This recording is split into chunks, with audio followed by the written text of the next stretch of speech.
Impamvu nangiriye mvuga ni iyi minsi ni iminsi y'ibyishimo ni iki? Ngira ngo ku itariki ya 30 z'ukwezi kwa mbere, ubwo twari twiteze ko saa sita z'ijoro aribwo deadline batanze, aribwo iri burangire tukitega andi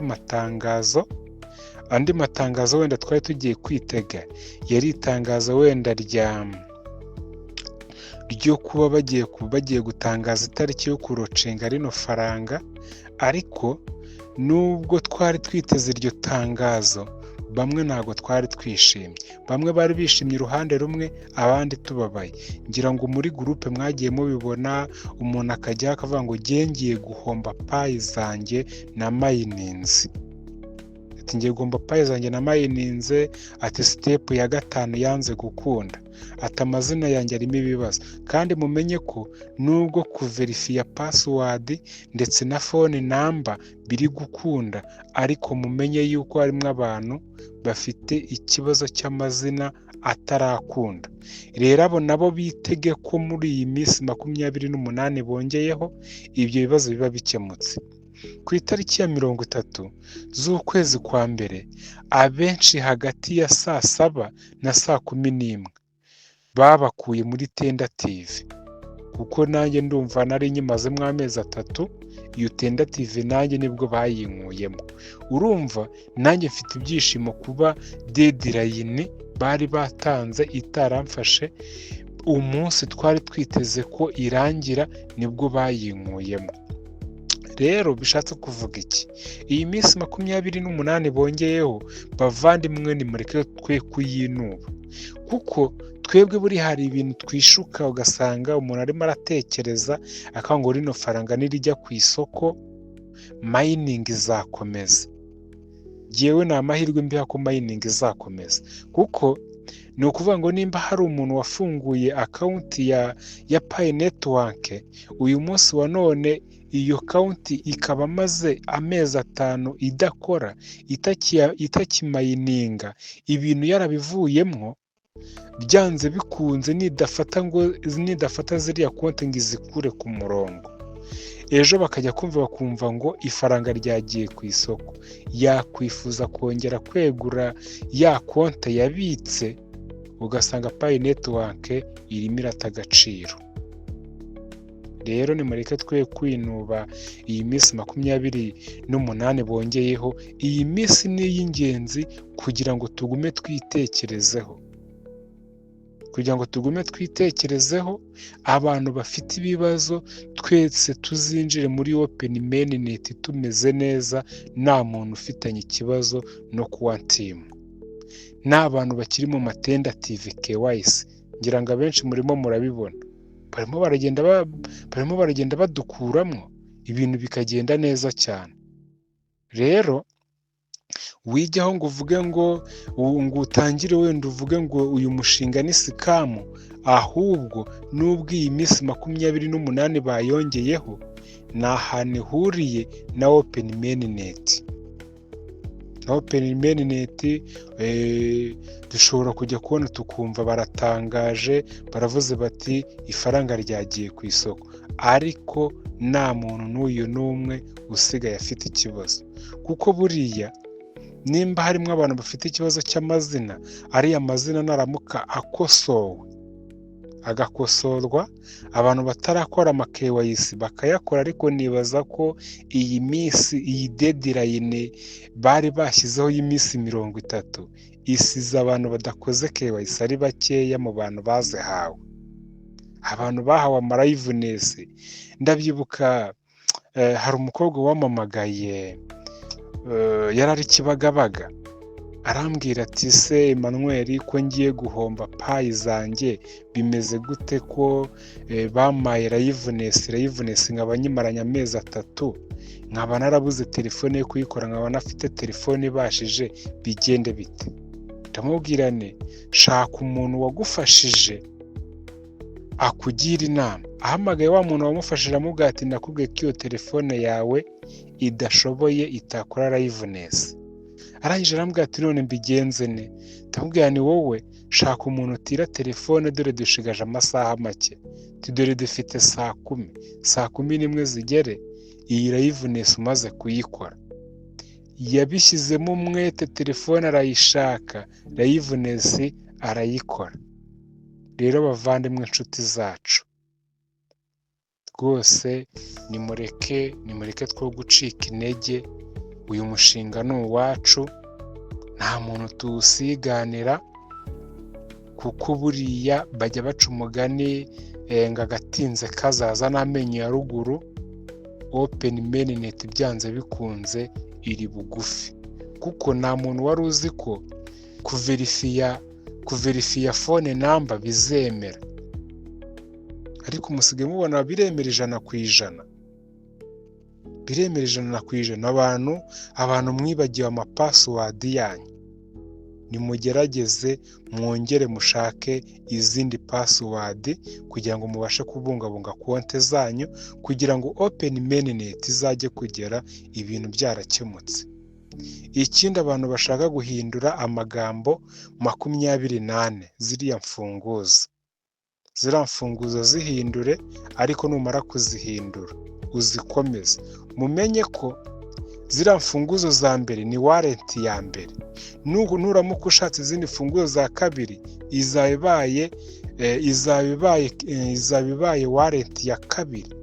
Icyo nakubwira ni iki: uzajya ubasha na ziriya za mbere kuzibika, kuko nimba warakoze KYC ugasinya, ukemeza neza yuko amafaranga yawe naramuka arocinzwe azajya kuri iriya warranty ya mbere, ukayihindura, ntawamenya.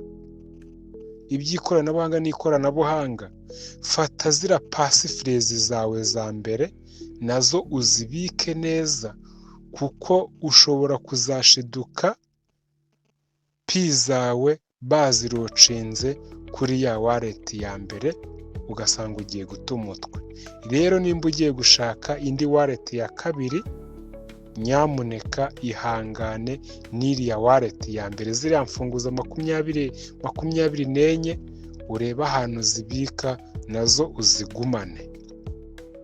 Aho ngira ngo twahimuka. Ndi kumva uko nguko niko bimeze, kandi nibiba byiza mukabyubahiriza, ibintu bizagenda neza cyane. Kandi nanone ubashe kwegera umuntu wemvise watumiye, nanone ukomeze umushishikarize. Nushaka ufata urugendo ujye kumureba, umubwire uti ngwizana nkurebere ko utarahabwa KYC, dore iminsi barayongereye. Ikindi, harimo abantu muri kwishima ariko abandi bababaye. Uyu munsi wa none harimo abantu tutarahabwa migarasiyo yo kuba dushobora gufata ziriya payi zacu tukabasha kuzitarasifira muri wallet zigeremo, natwe tujye turira kuri balance tuzibone. Rero Open Mainnet iza kuba harimo abantu bafite icyo kibazo kimeze gutyo, umenye ko ushobora kurya wenyine, ariko wa wundi utarafata pizi we ngo azitarasifire muri wallet, ugasanga arimo ararira. Ariko iyi minsi 28 bongeyeho irarangira, twese ibibazo dufite birangiye, dusigare dutegereje Open Mainnet. Byanze bikunze mureke twitege muri uko kwezi kwa kabiri ijambo riri busohoke, kandi ijambo riri busohoke ndizera ko rizaba ijambo ryiza, ijambo ry'ibisubizo. Ahubwo abantu muri gupanga imishinga, nimupanga imishinga muyagure, kubera yuko igihe kiraje kandi kiregereje cyo kugira ngo dushire inzara. Ibyo twakoreye imyaka n'imyaka tubashe kubirya twese twishimane n'imiryango yacu, ibintu bigende neza cyane. Rero ntabwo ndi kubabwira ibintu byinshi, ahubwo uyu munsi ni umunsi wo kugira ngo ugende nanone ucekinge muri za step zawe uko ari 6 ku bantu batarahabwa KYC. Ku muntu wahabwa KYC nagenda cekinga arebe yuko step ze 8 zikoze neza. numara kumenya ko zikoze neza ukabona zihagaze neza zisa icyatsi, ugende witurize. Ikindi ugende muri porofayiro yawe ubanze urebe se amazina yanjye yanditse ku irangamuntu ni nayo abaruye muri pi netiwake, urebe nimba yanditse neza nk'uko yanditse mu irangamuntu. Icyo ngicyo kirebe neza. Ese fone namba ko yari yaranze ko yari yaranze gukunda narayiverifiye irakunda, icyo ngicyo kirebe. Facebook irakoze, imeri irakoze, nimba narahaye KYC yanjye irakoze. Ese nakoze update ya password. Ibyo ngibyo nubasha kubyitaho ukabicekinga ukabireba, rwose ibyawe uzaba birimo neza. Ikindi ugomba kuzajya umayiningira ku gihe, ukamayiningira ku gihe kugira ngo ku bantu batarahabwa migration babashe kuzihabwa, kuko migration uyihabwa iyo umaze kumayininga nibwo ubona ko wahawe migration. Rero mureke tubigenze uko nguko, dukomeze umurego nyamuneka. Nimba uyu munsi ufite payi runaka, komeza uzongere utarambiwe, kuko uyu munsi wa none ronce iramutse irocinzwe ufite payi 5 wazaryoherwa ukavuga uti iyo nza kugira payi 10. Wagira payi 10 izarocingwa ukavuga uti iyo nza kugira payi 100. Ariko uko bari kugenda bongeraho iminsi ni nako natwe turi kugenda tujya mu nyungu, tugomeza tumayininga, kuko rizajya ku isoko dufite agashyitse, tubasha kwagura, tubasha gukora ibyo dushaka, utakifuza ibya mugenzi wawe, kuko nawe uzaba uri mu baherwe. Erega ntibinabatangaze, bashobora no gutangaza igihe cya ronce, ariko ugasanga n'ubundi birimo biragenda byigira imbere. Ariko kuva baratangaje bakavuga yuko ari mu gihembwe cya mbere cy'umwaka wa 2025, nta kizahinduka, nta n'ikizabyimura. Open Mainnet byanze bikunze igomba kuba hagati y'uku kwezi kwa 2 no kwa 3. Rero bavandimwe, nshuti zanjye, ntago ndi kubabwira ibintu byinshi. Bamwe duhurira ku rubuga rwa WhatsApp tukabasha kuganira, kandi tunashimira abantu muri kwitanga mugafasha abandi nta kiguzi mubaciye. Kandi ikindi mukomeze ubunyangamugayo mufite wo kuzajya ureba muri payi ya mugenzi wawe ngo wifuze kuba wamwiba, ngo wifuze kuba wamugirira nabi. Ahubwo nimba ufite payi zawe 10, ko ufite payi zawe 100, nyurwa n'izo ufite. Kandi ikindi, musange bariya abantu mwatumiye, musange bari abantu binjire ku makonti yanyu, mubakangurire nabo buzuze ibisabwa, kugira ngo mu gihe cya Open Mainnet nikigera mwese